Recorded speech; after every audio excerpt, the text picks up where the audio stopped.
It was a breezy Saturday afternoon in suburban Chicago. The clouds had parted just enough to let warm sunlight wash the pavement in golden streaks. 9-year-old Andrew Thompson sat alone in the backseat of his mother's sleek black SUV, idly flipping through his tablet while munching on a half-eaten bowl of chicken fried rice from the local Chinese takeout. His mother, Susan Thompson, a single mom and real estate agent, had stepped into the convenience store to grab a bottle of water and some aspirin. The parking lot was nearly empty except for a few scattered cars and a cart return station rusting in the corner. Andrew slouched in the back seat, sticky rice falling onto his Spider-Man hoodie, when a soft knock echoed from the rear window. Startled, he looked up. A boy about his age stood outside, dirty, barefoot, and wearing a tattered oversized hoodie. His face was sun-kissed and worn, but his eyes sparkled with something unbreakable. He held something in his hand. The car keys. Andrew blinked. He noticed the keychain, a mini baseball bat, dangling from the boy's hand. His mother must have dropped them while rushing into the store. The homeless boy gave a gentle smile and carefully pushed the keys through the small gap in the window. "Your mom dropped them," the boy said softly. Andrew grabbed the keys, gave a stiff nod, and mumbled, "Thanks." The boy turned and began to walk away. Andrew looked down at his half-eaten food. An idea, cruel and curious, flashed through his mind. He coughed, hacked, and leaned over the bowl. He spat into it, then gagged and vomited just enough to turn the rice into a soupy mess. Grinning wickedly, he wrapped it all in a napkin, leaned out the window, and called out, "Hey!" The boy turned. "Here," Andrew said, tossing the bundle toward the sidewalk. The boy hesitated.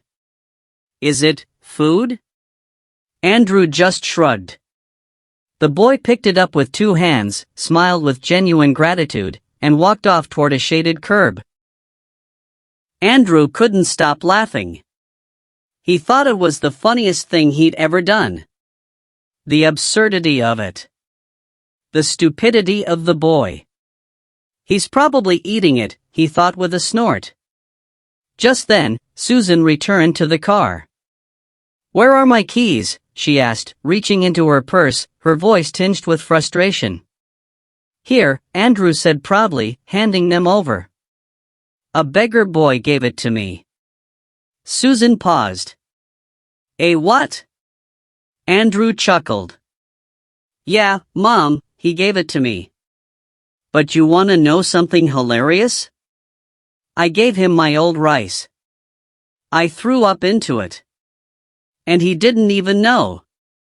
He took it like it was some kind of treasure." He doubled over in laughter. "Ha ha ha ha ha ha ha ha ha." But his mother wasn't laughing. She stood frozen. Then her face hardened into something cold and unfamiliar. Andrew noticed. The laughter died in his throat. "What did you just say?" she asked quietly. He repeated the story, a little less proud this time. Her eyes filled with something terrifying, disappointment. Susan didn't say a word.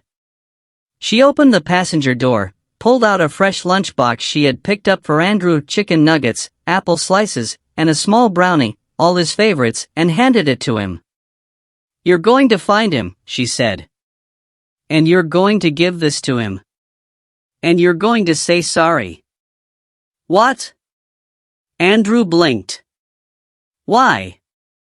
She cut him off with a tone sharp enough to stop traffic. "You either find that boy and give this to him with an apology, or you're walking home. And I mean it." Andrew looked at her in shock. "Now," she added, "before he eats what you gave him." Heart pounding, cheeks burning, Andrew jumped out of the car. He scanned the lot. His sneakers slapped the pavement as he ran past the store, the cart return, and the neighboring bus stop. At the far end of the block, beside a broken bench, he finally spotted him, the boy unwrapping the napkin slowly, his smile still intact. "No! Don't eat that!" Andrew yelled, racing up to him. The homeless boy paused, confused. Andrew skidded to a stop and held out the lunchbox. Here. This is real food. Please. I'm sorry. I was being mean. The boy looked at him, then at the warm, clean lunchbox in Andrew's outstretched hands. After a few seconds, he took it. Thanks. Andrew turned to leave, but the boy called after him. Hey.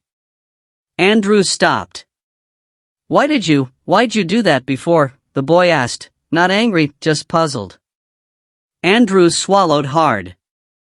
I don't know. I thought it was funny. The boy nodded slowly. Well, I still hope you have a good day.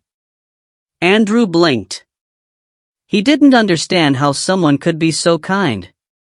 He just nodded and walked back to the car in silence. When he returned, Susan was leaning against the driver's door. Well, she asked. I gave it to him, Andrew replied, voice soft. I said sorry. Susan put her arm around his shoulder and walked him to the passenger seat.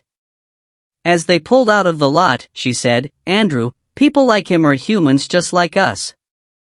Never ever treat them badly. You never know their story. God is watching us, not just in churches or prayers, but in what we do when no one else is watching. Remember that. Andrew nodded. The car was silent for the rest of the ride. That night, he couldn't sleep. He kept thinking about the boy's smile. The way he said, thanks, even after everything. And he realized something he hadn't before, kindness isn't weakness. And cruelty doesn't make you clever. It just makes you small. Every act of cruelty may seem insignificant to the one who commits it, but it can be life-changing for the one who endures it. Teaching empathy to children isn't just about punishment, it's about planting a seed that helps them grow into better humans.